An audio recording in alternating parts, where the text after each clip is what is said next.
தூத்துக்குடியில் விசைப்படகு மீனவர்கள் வேலை நிறுத்தம் மற்றும் மீன்களின் வரத்து குறைவு காரணமாக மீன்களின் விலை கடுமையாக உயர்ந்துள்ளது. இது பற்றிய கூடுதல் விவரங்களை வழங்குவதற்காக செய்தியாளர் ஜெயக்குமார் இணைகிறார். ஜெயக்குமார், விவரங்கள்.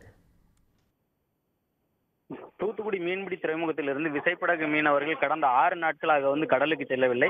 7ஆம் நாளான இன்று மீனவர்கள் குடும்பத்துடன் மீன்பிடி துறைமுகத்தில் போராட்டத்தில் ஈடுபடுவதாக அறிவித்திருக்கிறார்கள்.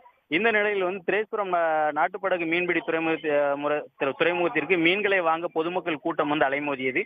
ஆனால் ஆழ்கடலுக்கு சென்ற ஏராளமான நாட்டுப்படகுகள் கரை திரும்பாததால் கடல் பகுதியில் நிலவும் அதிகமான பௌர்ணமி நிலவு வெளிச்சம் காரணமாக மீன்கள் அதிகமாக கிடைக்கவில்லை. குறைவான மீன்களே கிடைத்ததாக மீனவர்கள் கூறுகின்றனர்.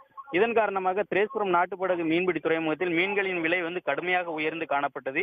எப்பொழுதும் சீலா மீன் கிலோ 800 ரூபாய்க்கு செல்லக்கூடிய நிலையில் இன்று 1100 ரூபாய் வரையிலும், ஊளி மீன் 450 முதல் 500 ரூபாய் வரை செல்லக்கூடிய ஊளி மீன் கிலோ 700 ரூபாய் வரை விலை சென்றது.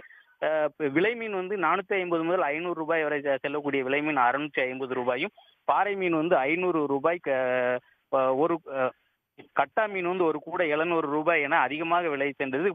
சாலை மீன் வரத்து குறைவு காரணமாக சூடை மீன் என சொல்லக்கூடிய சுமார் 300 ரூபாய்க்கு ஒரு கூடை சூடை மீன் போகும். ஆனால் இன்று 1800 ரூபாய்க்கு விலை போனது.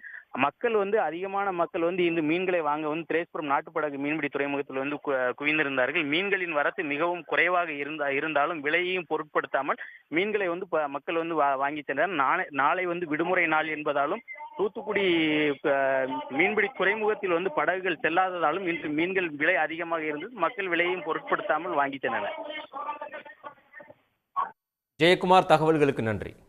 உடனுக்குடன் செய்திகளை தெரிந்து கொள்ள சன் நியூஸ் பெல் ஐகானை கிளிக் பண்ணுங்க.